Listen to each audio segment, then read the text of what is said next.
Good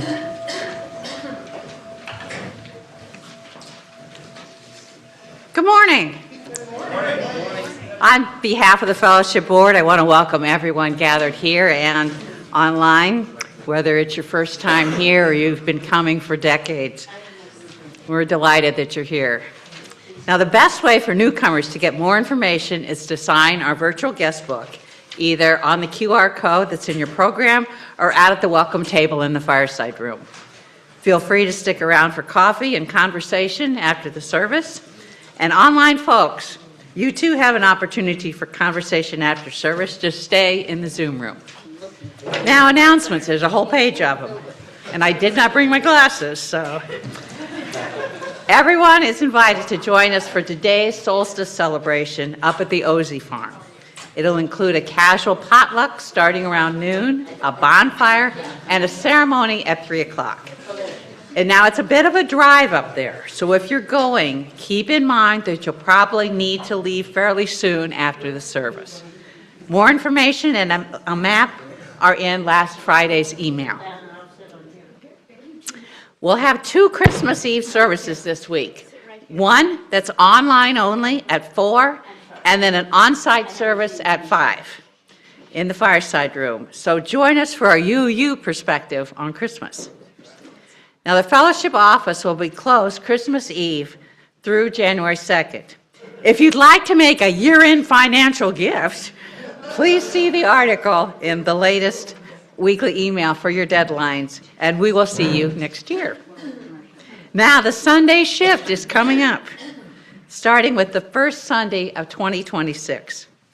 At 9 o'clock, we'll have a streamlined contemplative service. 9:30 to 10:30 will be the coffee fellowship and RE for kids, and our full service will be at 10:30. This season of experimentation and being a more intentionally multi-generational congregation is a choose-your-own-adventure kind of thing. Maybe get a group together to park on campus and walk down, or come to First Fellowship and then go out to brunch, or maybe even go on an early bike ride with your friends and then come on over to full service. Do the things that speak to you. Thank you for joining us today.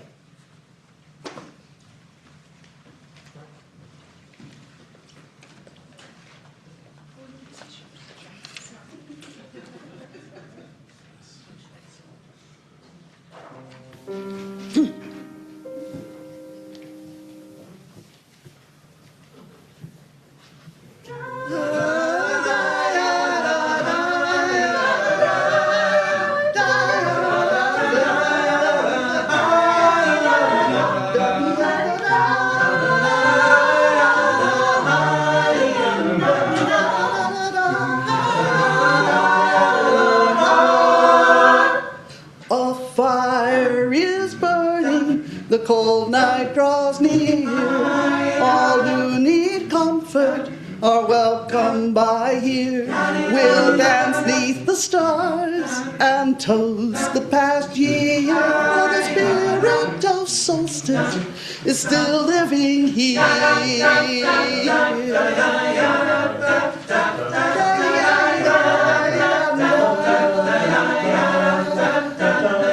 We'll count all our blessings as the mother lays down, with snow as her blanket covering the ground. Thanks to the mother for the life that she brings.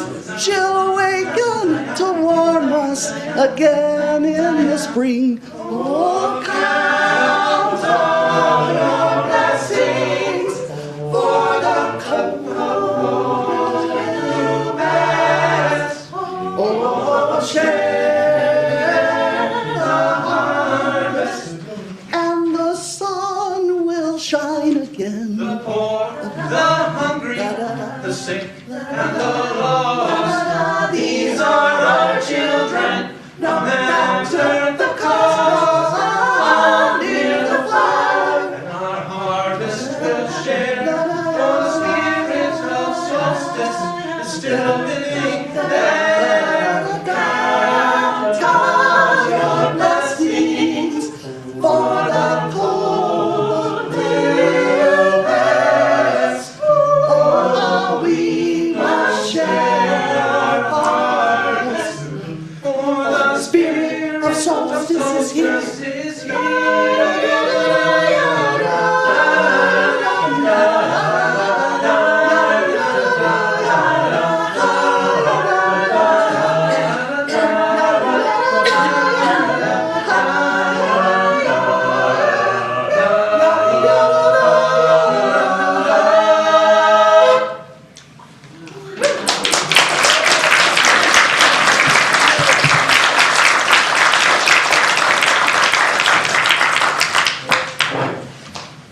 Today, for our winter solstice service, we turn to face each other, to create a circle of community and to feel the power of our connectedness. Reverend Kelli invites us to consider ritual as a container in which something happens. And in this case, where we create stronger bonds with each other and the most essential elements of nature. Soon, we will call the directions, a practice that comes to us from pagan and indigenous traditions, which are grounded in respect and reverence for the natural world. Each of the directions is associated with an element of nature and represents some part of our human nature as well. Some of you may enjoy this mystical and poetic practice. But if you find this a little too ooh, the invitation here is to participate with an open mind and let yourself go with it. Not get too hung up on the factual applications. We are creating space together and holding each other and our planet in care. For our purposes today, we're going beyond mere words to do so. So you'll be asked to rise in body or spirit and turn to face the east. And, where did I lose my spot? Then, we'll turn a quarter turn to the south at the quilts, to the west at the lectern, and finally to the north at the back wall. Each time, you'll repeat the words, "Welcome, spirits of the direction we face." 2 notes for us. All right, if you're unable to stand and or turn, please, it's okay to sit comfortably where you are and don't try to crane your neck around to the direction. Take care of your bodies first. And for folks online, you may wish to identify which direction is east and where you sit and follow along with us as we move. We can't do this wrong. With all levels of participation are welcome. And now, please stand as you are able and face east.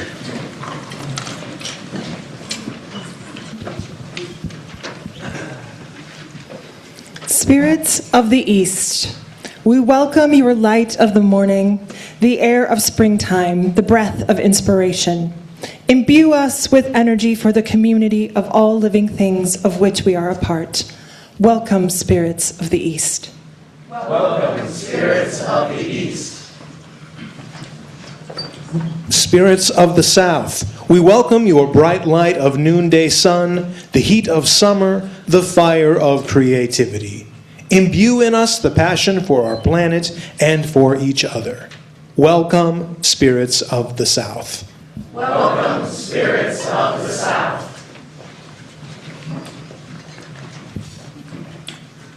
Spirits of the West, we welcome your sweet lingering light of dusk, the water of emotion that flows within and among us as community. Imbue us with reverence for all the precious waters of life. Welcome, spirits of the West. Welcome, spirits of the West. Spirits of the North, we welcome your deepest dark of midnight, the mysteries of the earth and stone and bone. Imbue in us the strength and resilience of our ancestors. Welcome, spirits of the North. Welcome, spirits of the North. And then we turn to the center. Spirits of the center, we welcome you as timeless and complete, the place where love prevails. Imbue us with the peace and humility that comes from openness to all wisdom. Welcome, spirits of the center. Welcome, spirits of the center. I'll invite you to remain standing as we say the circle is cast, and we're going to sing together the song Dark of Winter. You will see the lyrics come up on both of the monitors up here, and there are some hymnals if you like somewhere in the pews. And listen along, you'll pick it up.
As a two-step today. It's a two-step solstice.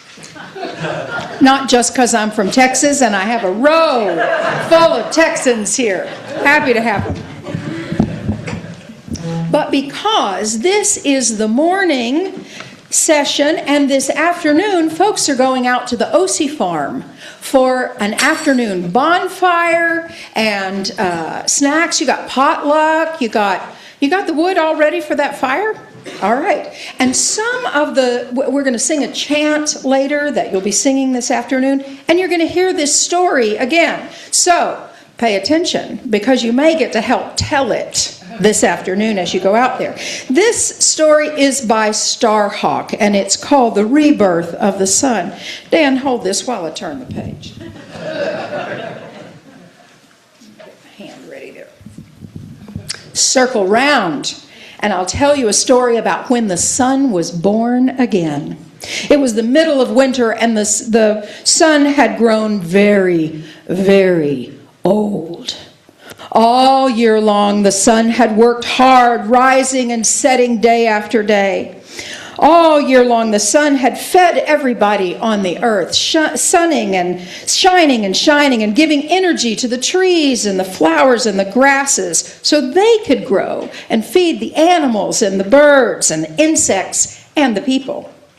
All year long, the sun's gravity had held tight to the spinning ball of earth and the twirling ball of the moon, and the 8 other whirling planets as they traveled round and round and round, and the poor sun was dizzy watching it all. Now the poor, tired sun could barely make it up in the morning, and after a very short time needed to go to sleep again. Are some of you feeling old and tired like that? Like you just can barely get up in the morning and then you got to take a little nap. I love a morning nap. So the days grew shorter and the nights grew longer until the day was so short it was hardly worth getting up for. The night felt sorry for the sun. "Come into my arms and rest, child," the night said. "After all, I am your mother. You were born out of my darkness billions of years ago, and you will return to me when all things end. Let me cradle you now," said the dark, "as I shelter every galaxy and star in the universe. So the night wrapped her great arms around the sun, and the night was very long indeed. Why does the dark go on so long? The children asked all over the earth. Won't the sun ever come back again? The sun is very tired, the old ones said. But maybe if you children say thank you for all the things the sun does for us, the light may return in the morning. So the children sang songs to the sun, and they thought about all the things the sun gave them. Thank you for growing the lettuces and the corn and the rice and the wheat. Thank you for growing the trees of the forests and the seaweed of the ocean and the krill that feeds the whales. Thank you for stirring the air and bringing the wind that brings rain. Every time a child said thank you, the sun began to feel a little warmer and a little younger and a little stronger. Wrapped safely in the arms of night, the sun grew younger and younger. At last, the children had to go to bed. We will stay up for the sun and wait for the sun to rise again, said the old ones. Can't we stay up too? Said the children. Well, you can try, but you'll get too sleepy, said the old ones. But you can each light a candle, because all fire is a spark of the sun's fire. Put your candle in a safe space and let it keep vigil for you as you sleep and dream of sunrise. And so the children lit their candles and put them in a safe space, and each little flame was a spark of the sun's fire. And the sun peeped out from between the night's arms and saw all the little fires and began to feel warmer and brighter and younger still. And early in the morning, the old ones woke the children, and together they climbed to a high hill and faced the east, the direction of the sunrise. And they sang songs to the sun, and they ran around trying to keep warm. And they waited and waited to see what the dawn would bring. And the sky began to turn from black to indigo to blue, and slowly the light grew, and a golden glow crept over the horizon, and night opened her great arms, and in a burst of brightness the sun appeared, strong and young and shining. For in the long night the sun had rested well and grown young from the songs and the thanks of the children, young as a brand new baby born out of night once more. The sun has returned, the sun has reborn, the children cried, and they danced and sang to celebrate the birth of the new day. And then they went home to breakfast. That's the story. And we will tell the story again a little bit this afternoon. So you'll get to hear it 2 times and maybe even get to tell part of it. All right. So each week here, we take our offering and we share. I know what we share. We share part of it with organizations that are aligned with our values out in the community. And all the month of December, we give half of our non-pledge offering to the Bridge Home. Oh, thank goodness for the Bridge Home. They do such amazing work in our community. They bridge the gap between homelessness and housing by providing shelter, support, and inspiring a pathway forward for individuals and families who are on the verge of homelessness. And they don't operate just in Ames. They are in Boone, Greene, Hardin, Marshall, and Story counties. As always, the other half of our offering stays here in our community to help support this congregation and our ministries here. Of course, you can give online if you like, any day of the week. You can do that. We're going to pass the baskets here in Fellowship Hall. And if you're a guest with us today, please know that your presence is gift enough.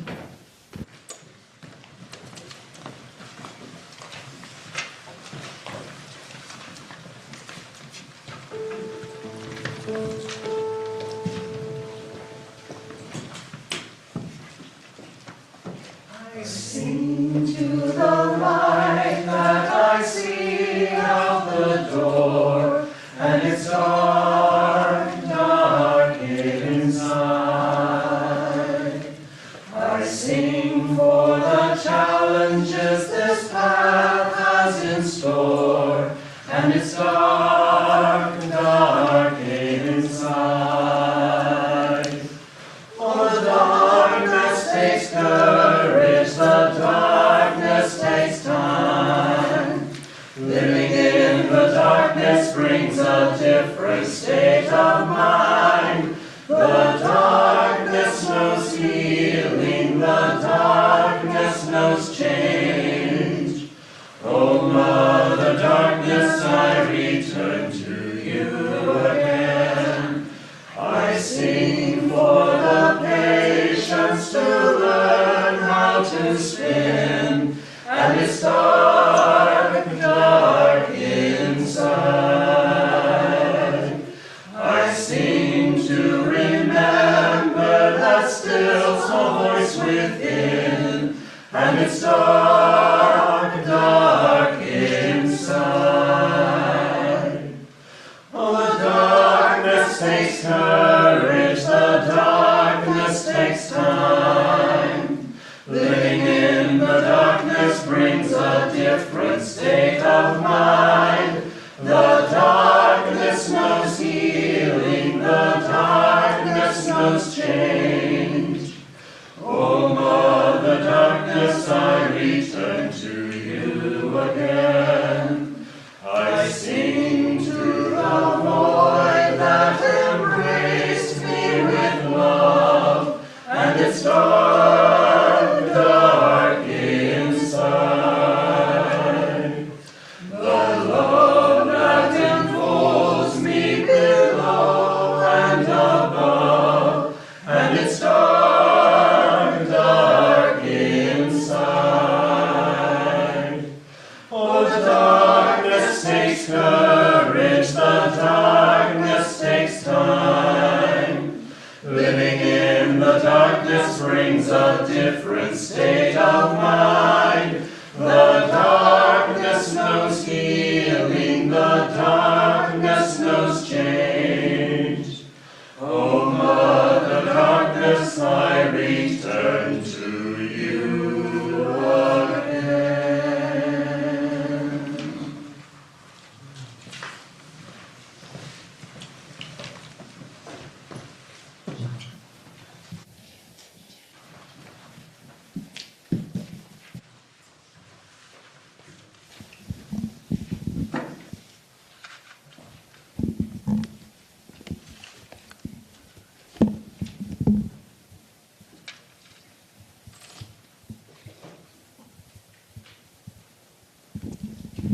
These are the words of the Reverend Julian Jamaica Soto.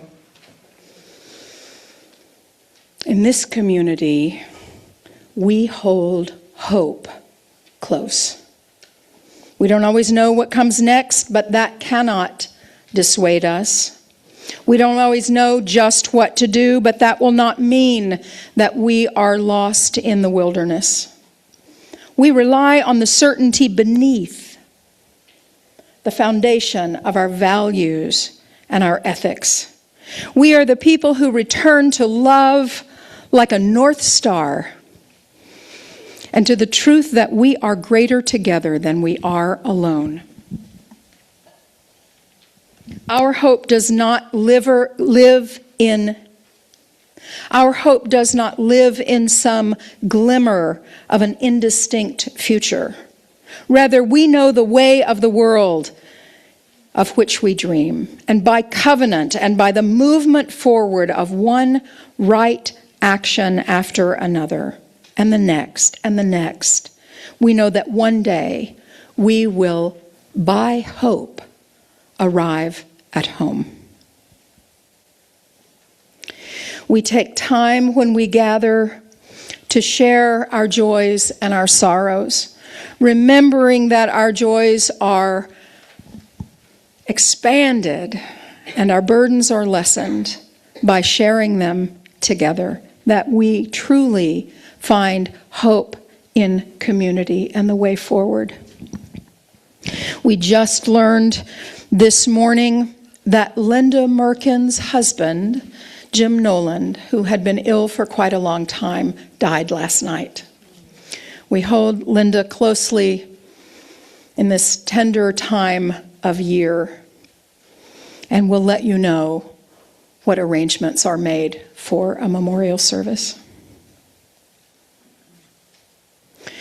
We hold all the people who are hurting, who are frightened, who are afraid to leave their homes, who just by the color of their skin or their ethnicity or their sexual orientation feel unsafe in the country that they live in.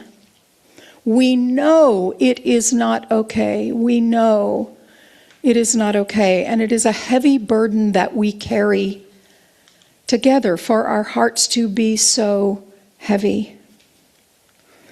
I read a quote this week that said, "To be truly radical is to make hope possible rather than despair convincing." It is okay to bring your broken heart here, to bring your broken, hurting, disbelieving heart here, your tired heart here, because here we gather strength and hope from each other. I invite you into a moment of quiet here, shared quiet, and we'll lift up the names of individuals or groups of people that we are holding particularly close today, so that we share that in our community.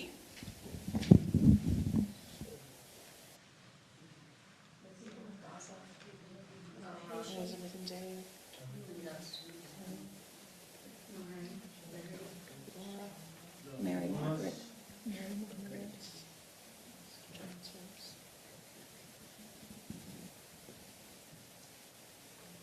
Trans folks.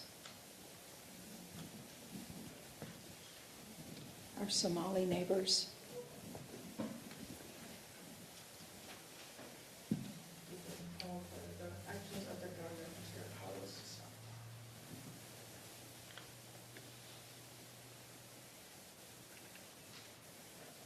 Educators, healthcare providers, parents.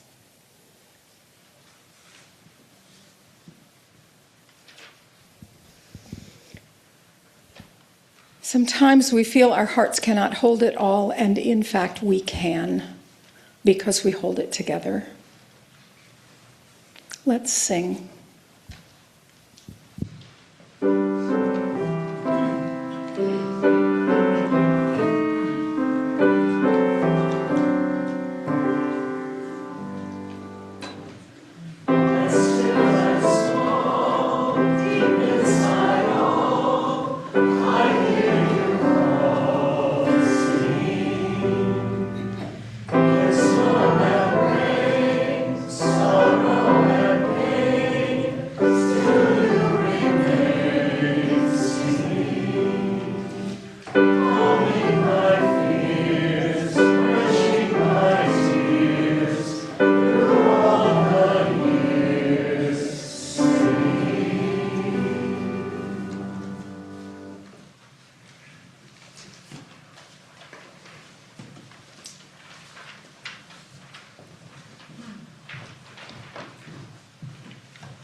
What is this night?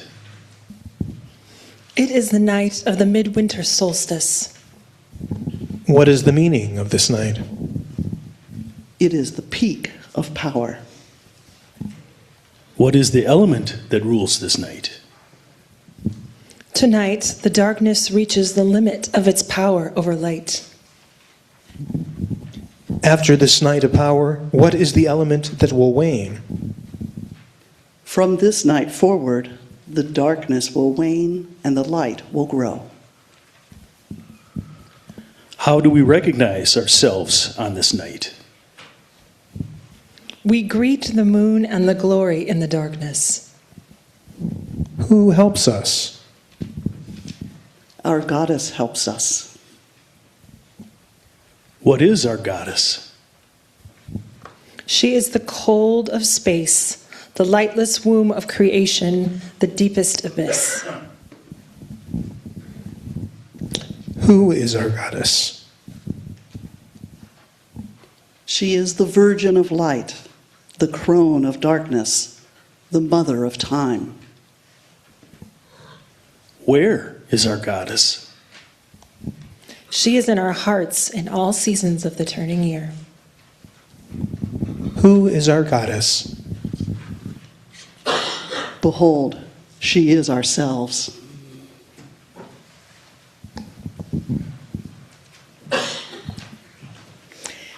Some years ago, Mike, Sophia, and I had the great privilege to travel to Ireland near the summer solstice. We were staying in Dublin near the estuary of the Dublin River as it flows to the Irish Sea.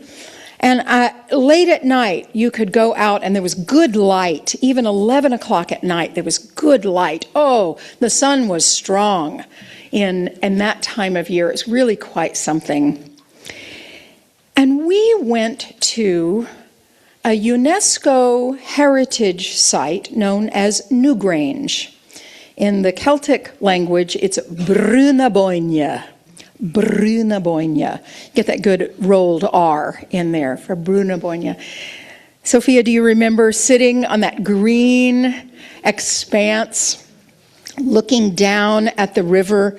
We had been inside this Neolithic mound. It's 32 from 3200 BCE. It's over 5,000 years old. I believe that it's older than Stonehenge. It's this huge mound, Neolithic mound, and on the outside of it are these giant stones, these huge stones that they had to roll across the landscape. And many of them are covered with carvings that you would recognize today as Celtic carvings, the triple swirl and the interlocking knots. This was where they came from. And to see them in these ancient stones all around the outside of Newgrange was stunning, just stunning. So you go inside, it's round and there's an entrance. And this entrance is narrow and sloped. It's not winding, it's pretty straight, but it's narrow and sloped. And you get to the center chamber. I think the center chamber was probably about the size of this first row of chairs. There were several tourists there. We were all in there and spread out. And of course, it's electrified. There are lights inside. And so the interpreter there told us about what we were seeing and how the people had built it and how it had fallen into disrepair. And people came and they carved kind of graffiti in the walls, and then they finally cleaned it up and so on. And they told us what it was for. And then they pointed out over the east, a light box that was perhaps about the size of one of these paintings here. It was kind of long and narrow. And because we had walked up, it was dark, right? I mean, maybe it was lit by an inside light, but there was no light coming through it. So then they slowly turned down the lights inside this inner chamber. They told us we were going to do it. And I swear to you, I've never been in a place so dark. It was the blackest of black, so dark. It felt womb-like. And then they slowly turned up the light in that light box and showed us where, on winter solstice morning, the light would come in to the center of this inner chamber. People get a lottery ticket to be chosen to be one of the ones on the inside, and they pray that it won't be a gloomy, cloudy solstice morning, as it might well be in Ireland. But we were struck by these ancient people over 5,000 years ago celebrating the return of the light in this far northern climate where the days were so short and the return of the light, that it would begin to grow stronger, was enough worth celebrating that they built this enormous installation to celebrate that moment, the moment of the sunrise on the solstice morning. I think of myself as a religious naturalist. That is to say that everything of the world is part of the natural world, not the supernatural world. I'd love to argue with you about that at some point. Actually, I don't want to argue about it at all. I want to find how we all and each make meaning. That's just where I currently plant my theological flag in religious naturalism, that everything is part of the natural world, and it is worthy of awe and reverence. That's the religious piece. That it is worthy, every bit of it.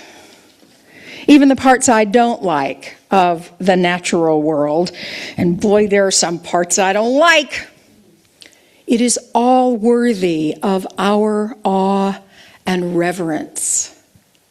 And so, what do we learn of meaning making from the flow of these seasons, from the longest day through the equinox to the longest night, through the equinox and back? Well, one of the things that I learn is that, we say we want balance. And in fact, night and day are only really balanced 2 days out of the year. So whatever you're thinking about your own balance, you're doing fine. We know now what the ancients did not know. They knew a lot. They counted the stars and the movements. They knew a lot. And now we know from scientific measurements the exact moment and the ways the sun will come back. I believe that you're celebrating this afternoon out at the OC farm at exactly 3:02 p.m. Is that right? That's the exact moment of the solstice. Is that right? David is always the one who helps us know that. You figure that moment. It helps me. We know that the sun comes back. It's not hope, it's not belief that the sun comes back, but it helps us to make meaning in our own lives. It helps us to make meaning in our own lives. Valerie Kaur, who's a Sikh writer and activist, talks about the dark of the tomb versus the dark of the womb. The dark of the tomb seems to indicate an ending, that something has ended, perhaps something will begin again. But the dark of the womb, as dark as it was in that inner chamber, the dark is so precious, is so blessed. Hope grows in the dark. Hope grows in the dark. If we will it so, and we cultivate it so. Other things can grow in the dark too. Not so good.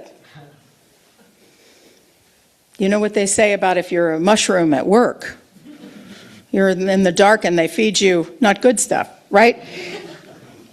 But hope grows in the dark if we will it, if we cultivate it, if we move toward it. If we organize our hope. It's not enough to hope, we have to organize our hope.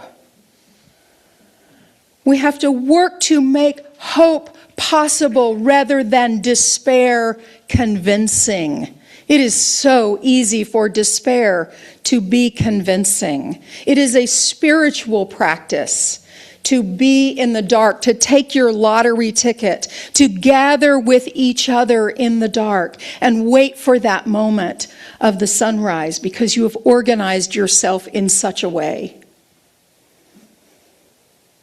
Over 5,000 years ago, They gathered, they created it, they figured the angle of that light box. What can we do as we gather ourselves in hope? We gather ourselves in hope, in love, to rise like the sun. We have a chant to sing that you're also going to sing this afternoon. So I'm going to sing it first through, and then I'll invite you to come in with me. And our singers have learned this chant. Am I knocking things over? Maybe. So let me see that. So listen to me, and then we'll come back in at the very top of it. And we're gonna go through it a few times. So when you feel it, get your feet in it, stand up when you're ready to stand up. We'll move it along. We'll feel this. Light is returning, even though this is the darkest hour, no one can hold back the dawn. I'm just going to keep going.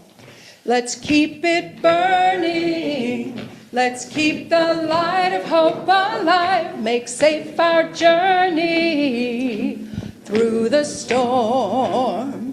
One planet turning, circling in her path around the sun. Earth Mother calling her children home. Light is returning, even though this is the darkest hour, no one can hold back the dawn. Let's keep it burning, let's keep the light of hope alive, let's save our journey through the storm. One planet turning, circling in her path around the sun. Earth Mother calling her children home. Light is returning, even though this is the darkest hour, no one can hold back the dawn. Let's keep it burning, let's keep the light of hope alive, make safe our journey through the storm. One planet turning, circling in her path around the sun. Earth Mother calling her children home. Earth Mother calling her children home. Earth Mother calling her children home. Please remain standing, and we will release our directions. Let's start here in the center, and then we'll turn toward the north. Spirits of the center, thank you for helping us cultivate and gather in wisdom and peace and hope. Hail and farewell, spirits of the center. Hail and farewell, spirits of the center. Spirits of the north, thank you for helping us cultivate and gather in the strength of the earth and of the ancestors. Hail and farewell, spirits of the north. Hail and farewell, spirits of the north.